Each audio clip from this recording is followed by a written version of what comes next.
उत्तरकाशी से बड़ी खबर, जहां पर आज 4.5 किलोमीटर लंबी सिलक्यारा टनल आर पार होगी। सिलक्यारा सुरंग के ब्रेक थ्रू कार्यक्रम में सीएम पुष्कर सिंह धामी शामिल होंगे। इसी के साथ नवनिर्मित बाबा बौखनाथ मंदिर में प्राण प्रतिष्ठा भी होगी और इस दौरान भी मुख्यमंत्री मौजूद होंगे। दोपहर 12 बजे सिलक्यारा टनल के ब्रेक थ्रू कार्यक्रम में केंद्रीय सड़क राज्य मंत्री अजय टम्टा भी शामिल होंगे। 4.5 किलोमीटर लंबी ये टनल चार धाम यात्रियों को बहुत राहत देने वाली होगी। 20 किलोमीटर का सफर कम हो जाएगा। आपको बता दें, टनल निर्माण करते वक्त नवंबर 2023 में भूस्खलन हुआ था। 41 श्रमिक फंस गए थे। 17 दिनों के रेस्क्यू ऑपरेशन के बाद सभी को निकाला गया था और उसके कई महीने तक टनल का काम प्रभावित रहा। टनल का काम एक बार फिर शुरू हुआ और आज ब्रेक थ्रू होना है।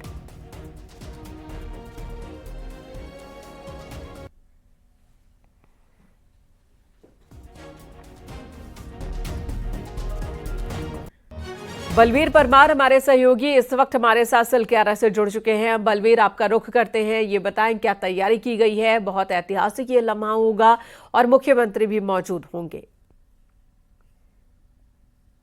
बिल्कुल मैनिका, काफी खुशी का दिन जनपद उत्तरकाशी के लिए, चारधाम यात्रा के लिए बड़ा दिन है आज। और खुद सूबे के जो सीएम है पुष्कर सिंह धामी यहाँ पे 12 बजे पहुंचेंगे और ब्रेक थ्रू आर पार इस टनल को किया जाएगा। 4.5 किलोमीटर की यह टनल है, आर पार हो जाएगी और अगले 6 माह इसको बनने में लगेंगे और अगले सीजन जब आएगा यात्रा का तो यह टनल पूरी तरह से बन जाएगी और एक सुगम यात्रा के लिए 20 किलोमीटर की दूरी कम होगी, क्योंकि लंबा फेर मार के जो राड़ी टॉप है वहां से गुजरना पड़ता था, तो जो राड़ी टॉप है वहां से नहीं गुजरना पड़ेगा। टनल के होते हुए जो यात्री है और जो स्थानीय लोग हैं वो यहां से निकलेंगे। तो तैयारियां जोरों पे है और जिला प्रशासन पूरी तरह से तैयारी में जुटा हुआ है। जो NHAI DCL है जिसका जिम्मा है ये टनल को बनाना, वो भी मौके पे डटा हुआ है और सभी को इंतजार है सूबे के सीएम पुष्कर सिंह धामी का। जब वो यहाँ पे आएंगे बड़ा ब्रेक थ्रू देंगे और एक बड़ा मैसेज, जिस तरह से 2023 में नवंबर में जब घटना घटी थी और दिन है, बहुत ऐतिहासिक भी कह सकते हैं। चारधाम यात्रा रूट पर ये टनल बहुत ही महत्वपूर्ण भूमिका निभाने वाली है और ऐसे में टनल का आज ब्रेक थ्रू है, जो अपने आप में एक बड़ा मौका होता है। सालों की मेहनत आज रंग लाने वाली है। धन्यवाद आपका इस वक्त पूरी जानकारी देने के लिए। इधर देहरादून में धामी कैबिनेट की मंगलवार को बहुत बड़ी बैठक हुई और अहम बैठक में 25 प्रस्ताव लाए गए। अब उत्तराखंड में प्रत्येक जिले के एक गांव को संस्कृत गांव घोषित किया जाएगा। साथ ही संस्कृत के प्रचार प्रसार के लिए 3 साल के लिए एक इंस्ट्रक्टर भी रखा जाएगा, जिसे 20,000 रुपए हर महीने दिए जाएंगे। इसी के साथ उत्तराखंड की मिलेट पॉलिसी को भी हरी झंडी मिल गई है। पहले फेज में 30,000 हेक्टेयर में मिलेट की खेती की जाएगी, जबकि दूसरे फेज में 40,000 हेक्टेयर में मिलेट का उत्पादन होगा। ड्रैगन फ्रूट के प्लांटेशन पर 80% सब्सिडी दी जाएगी। अगले 5 साल में 282 एकड़ की ड्रैगन फ्रूट की खेती करने का लक्ष्य रखा गया है, ताकि 450 किसानों को इसका फायदा होगा। वहीं रिस्पना के एक हिस्से को फ्लड जोन घोषित किया गया है।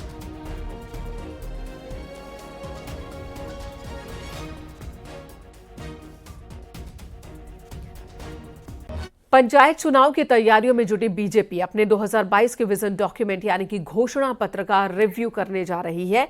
यह देखा जाएगा कि लिखित में जनता से क्या वादे किए गए थे, उनमें से कितने पूरे हुए और कितने बचे हैं। अगले कुछ दिन खुद मुख्यमंत्री इसकी समीक्षा कर सकते हैं।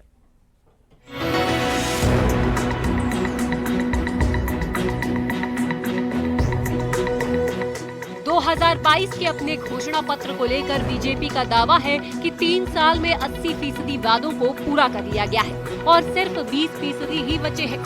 जो वादे पूरे किए गए उनमें यूनिफॉर्म सिविल कोड लागू कर दिया गया है, मानस खंड मंदिर माला मिशन पर काम शुरू हो गया है, ठोस धर्मांतरण कानून बनाया जा चुका है, भूमि पर अवैध कब्जे को लेकर अतिक्रमण हटाओ अभियान चलाया, भू कानून भी विधानसभा से पारित हो चुका है, Uttarakhand Organics brand house of Himalayas शुरू कर दिया गया है। अब उन वादों पर नजर डालें जो कि पूरे होने हैं, तो युवा आयोग के गठन की दिशा में अभी तक कोई काम नहीं हुआ। पीएम किसान सम्मान निधि की तर्ज पर सीएम किसान प्रोत्साहन निधि की घोषणा होना अभी बाकी है। हर जिले के एक अस्पताल को सुपर स्पेशलिटी हॉस्पिटल में तब्दील करना बाकी है। 20 शहरों के घरों को गैस पाइपलाइन से जोड़ने का काम भी पूरा नहीं हो पाया।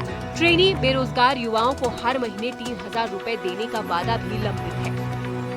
उसको लगभग 80% से ज्यादा वायदे भारतीय जनता पार्टी की सरकार, मुख्यमंत्री पुष्कर सिंह धामी जी पूरे कर चुके हैं। उसमें सबसे प्रमुख हमारा था समान नागरिक संहिता यूसीसी को लागू करना, और ये बड़े सौभाग्य की बात है कि उत्तराखंड देश भर के अंदर पहला राज्य बना है जहां यूसीसी लागू हुआ है। इसी के साथ ही कठोर भू कानून हमने लागू किया है। नकल विरोधी कड़ा कानून उत्तराखंड के अंदर बना है। जो 20% रहता है, मैं समझता हूं कि अभी हमारे पास 2 साल का समय है।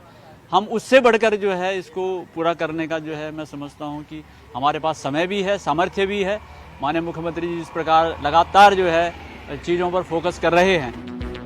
पंचायत चुनाव में जाने से पहले बीजेपी डॉक्यूमेंटेशन में जुटी है। अगले कुछ दिनों में मुख्यमंत्री पुष्कर सिंह धामी खुद विजन डॉक्यूमेंट के किए गए वादों और अपनी घोषणाओं की समीक्षा कर सकते हैं, ताकि जनता के सामने साफ सुथरा रिपोर्ट कार्ड प्रस्तुत किया जा सके।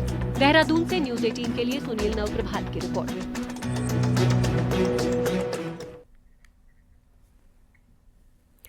अब सरकारी कर्मचारियों को हर हाल में बायोमेट्रिक अटेंडेंस देनी ही होगी और इसके लिए डेडलाइन का ऐलान कर दिया गया।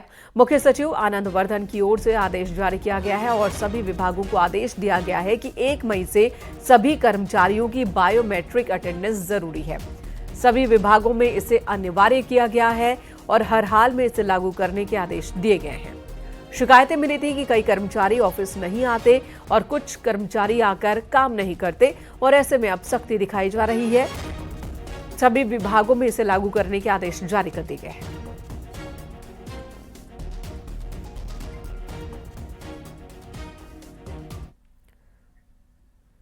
नेशनल हेराल्ड केस में चार्जशीट दाखिल हुई है, जिसके बाद अब अनिल बलूनी ने इस पर ट्वीट किया है। बलूनी ने ट्वीट किया है कि नेशनल हेराल्ड घोटाला कांग्रेस के करप्शन का जीता जागता उदाहरण है। सोनिया गांधी, राहुल गांधी ने एक ऐसी कंपनी बनाई जिसका मकसद कारोबार करना नहीं था, बल्कि वो इसके जरिए AJL को खरीदकर उसकी हजारों करोड़ रुपए की संपत्ति को अपने नाम कराना चाहते थे। अनिल बलूनी ने आगे लिखा है कि ईडी की चार्जशीट से यह साफ हो गया कि किस तरह गांधी परिवार ने नेशनल हेराल्ड मामले में मनी लॉन्ड्रिंग की। इस चार्जशीट में सोनिया गांधी आरोपी नंबर 1 और राहुल गांधी आरोपी नंबर 2 है। ये मामला कांग्रेस की सरकार के दौरान ही शुरू हुआ था। साथ ही बलूनी ने लिखा कि जांच एजेंसियां अपना काम कर रही हैं। कोई भी अपराधी, चाहे वो कितना ही बड़ा क्यों ना हो, भारत का संविधान उसे न्याय के कटघरे में अवश्य खड़ा करेगा।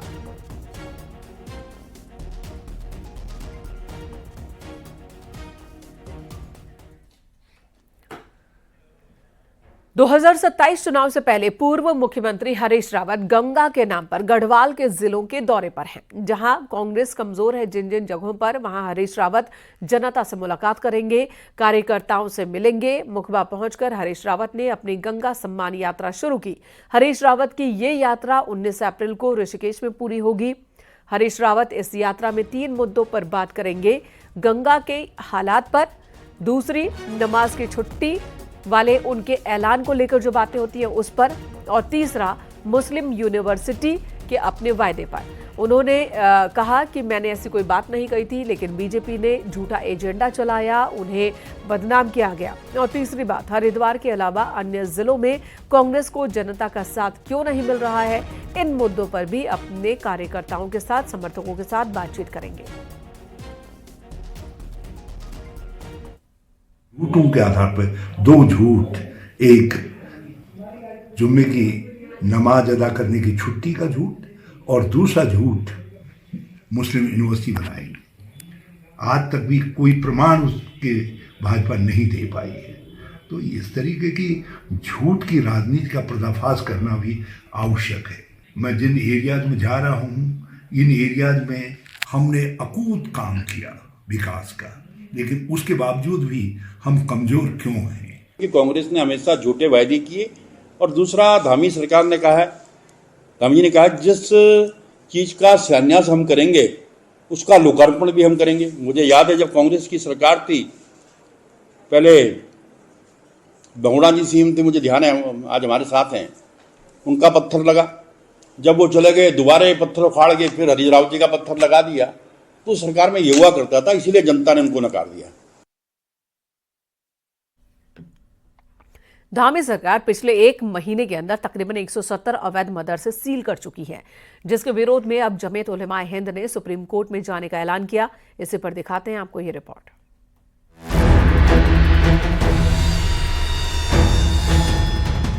देवभूमि में अवैध रूप से चल रहे मदरसों पर धामी सरकार की ताबड़तोड़ कार्रवाई लगातार हो रही है।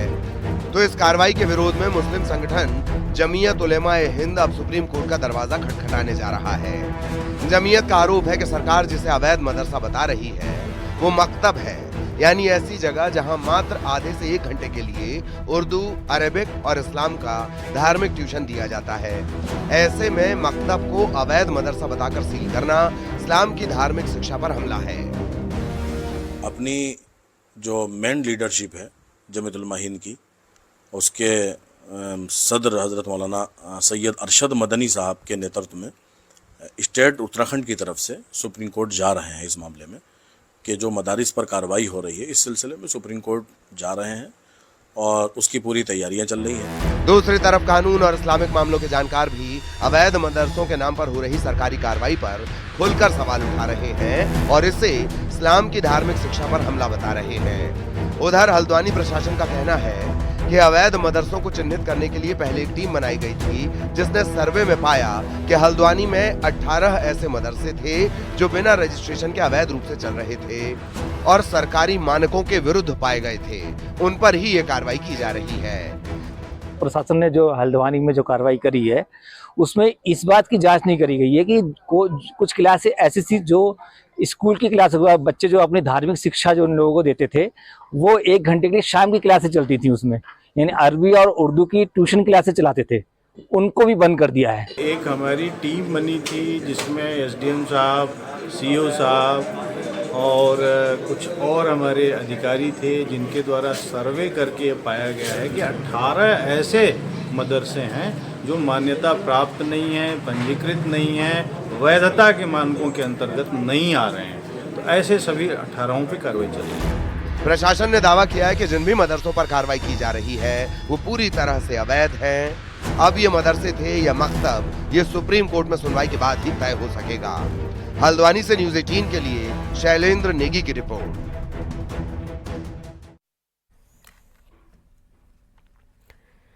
और खबर उत्तरकाशी से, जहां एक महिला रील बनाने के चक्कर में भागीरथी नदी में डूब गई। महिला की मौत हो गई। बताया जा रहा है कि नेपाल की रहने वाली महिला अपनी बेटी के साथ मणिकर्णिका घाट पर स्नान के लिए आई थी। मणिका घाट पर रील बनाने के दौरान हादसे का शिकार हो गई। 16 सेकंड के वीडियो में दिल दहला देने वाला ये वीडियो। महिला देखिए तेज बहाव में कैसे चली गई। वो पानी में उतरी, वीडियो बना रही थी बेटी, और इस बीच महिला तेज बहाव में फंस गई। इससे पहले कि रेस्क्यू किया जाता, महिला बह गई।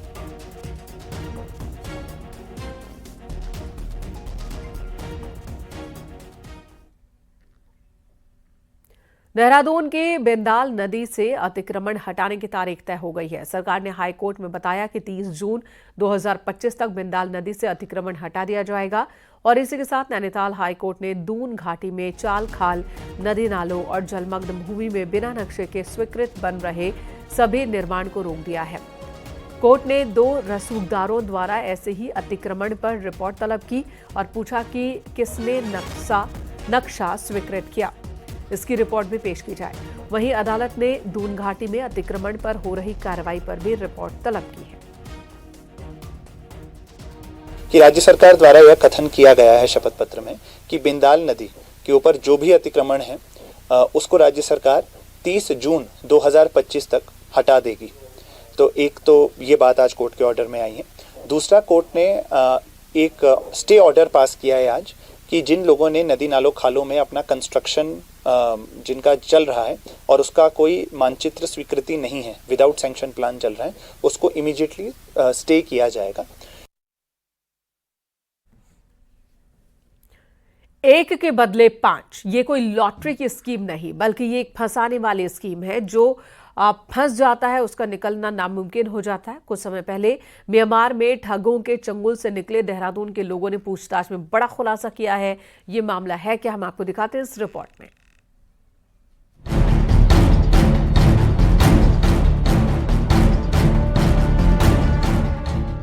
पिछले कुछ सालों में उत्तराखंड समेत भारत के कई हिस्सों से युवा अच्छे पैकेज और विदेशी नौकरी के झांसे में थाईलैंड चले गए। वहां पहुंचते ही एजेंट के जरिए म्यांमार के मायावती भेजा गया, जहां चीनी साइबर अपराधियों ने इनको साइबर ठग बनने पर मजबूर कर दिया।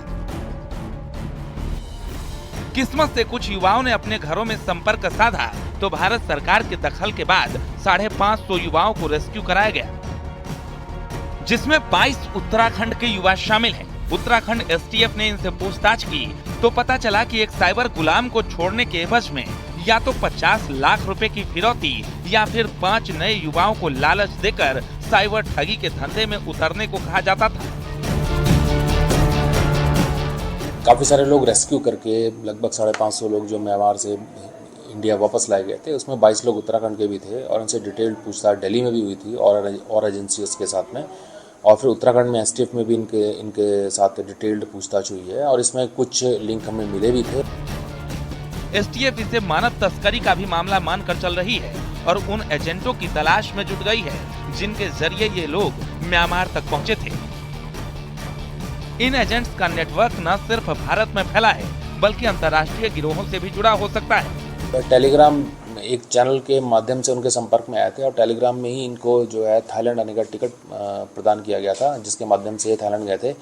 लेकिन कुछ लोग ऐसे हैं जिनको एजेंटों के माध्यम से वहाँ भेजा गया था नौकरी का प्रलोभन देके, और बाद में डंकी रूट से म्यांमार गए थे। और ऐसे जो एजेंट्स जिनके नाम आए हैं इनकी हम जांच कर रहे हैं और जैसे ही थोड़ा सा डिटेल हमारे पास होगा फिर इसमें अभियोग पंजीकृत करके इनके खिलाफ कार्रवाई की जाएगी। एसटीएफ को अंदेशा है कि आज भी सैकड़ों युवा साइबर ठगों के चंगुल में फंसे हैं। विदेशों में अच्छी नौकरी की चाह में झांसे में आसानी से फंस जाते हैं और फिर निकलना मुश्किल हो जाता है। बहरहाल देखना यह है कि एसटीएफ की जांच में कौन से नए पहलू सामने आते हैं। देहरादून से सत्येंद्र बर्तवाल, न्यूज़ 18।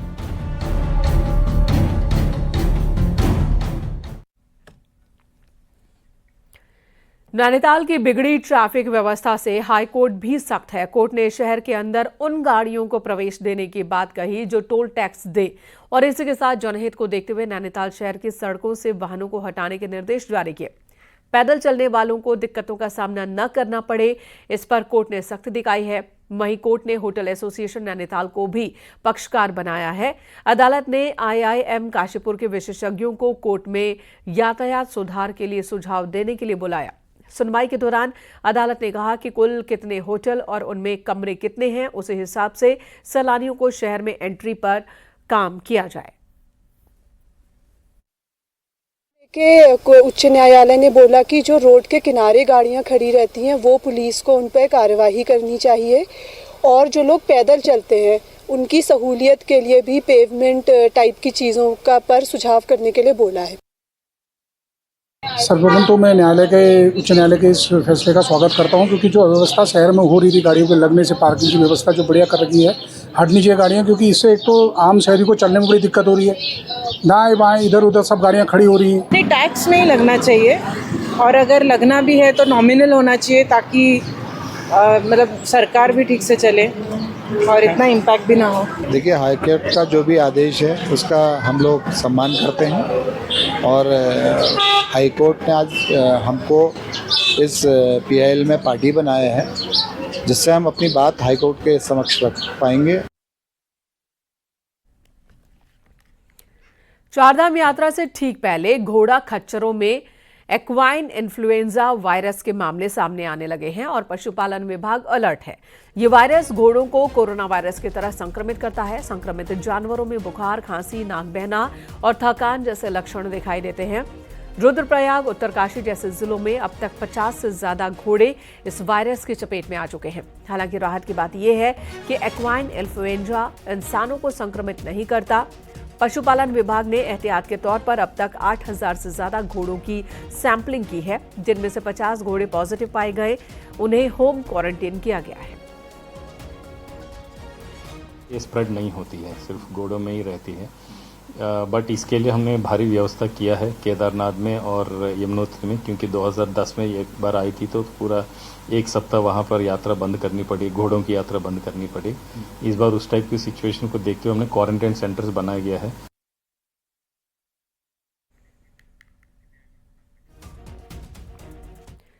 जौनसार बाबर क्षेत्र में आजकल बिस्सू पर्व मनाया जा रहा है। जगह जगह इसके लिए आयोजन किए जा रहे हैं। चक्राता विधानसभा के खत विशायल में भी पौराणिक बिस्सू मेले का आयोजन किया गया, जिसमें चक्राता विधायक प्रीतम सिंह शामिल हुए।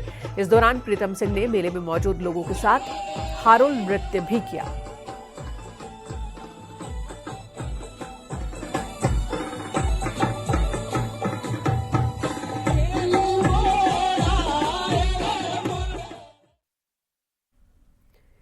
उधर केदार घाटी में हर साल की तरह इस बार भी प्रसिद्ध जाख मेले का आयोजन किया गया है। इस मेले में भगवान यक्ष के पशवा ने दहकते अंगारों पर नृत्य किया और सैकड़ों की संख्या में लोग यहां मौजूद थे। भगवान जाख ने इस दौरान 3 बार अग्निकुंड में प्रवेश किया। ये मेला 14 गांवों का पारंपरिक मेला है और हर साल इसका आयोजन होता है। भगवान यक्ष के पशवा का अंगारों पर नृत्य, ऐसी मान्यता है लोगों की। फिलहाल आप देखिए किस तरह से अंगारों से होकर गुजर रहा है एक शख्स। 14 गांव मिलकर पारंपरिक मेले का आयोजन करते हैं। हर साल लगता है ये मेला, जहां पर सैकड़ों की संख्या में लोग दूर दूर से हिस्सा लेने आते हैं।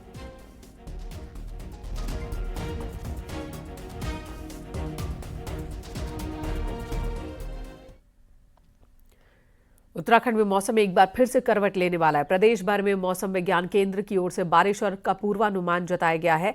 वेस्टर्न डिस्टर्बेंस की वजह से 18 तारीख के बाद मौसम एक बार फिर बदलेगा। 16 और 17 तारीख को जहां तापमान सामान्य से ज्यादा बढ़ेगा और मैदानी जिलों में 36 से 37 डिग्री सेल्सियस तक तापमान पहुंच सकता है, तो वहीं 18 से 20 तारीख के बीच प्रदेश के कई इलाकों में तेज बारिश देखने को मिल सकती है।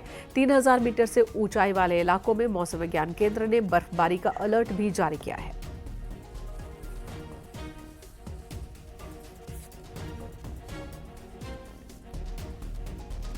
तो उत्तराखंड में मौसम एक बार फिर से बदल सकता है। अलर्ट जारी किया गया है। ऊंचाई वाले इलाकों में बारिश हो सकती है, लेकिन उससे पहले वाले दिन बहुत ज्यादा गर्मी वाले होंगे। टेम्परेचर बहुत ज्यादा होगा मैदानी इलाकों में और उसके बाद बारिश होगी।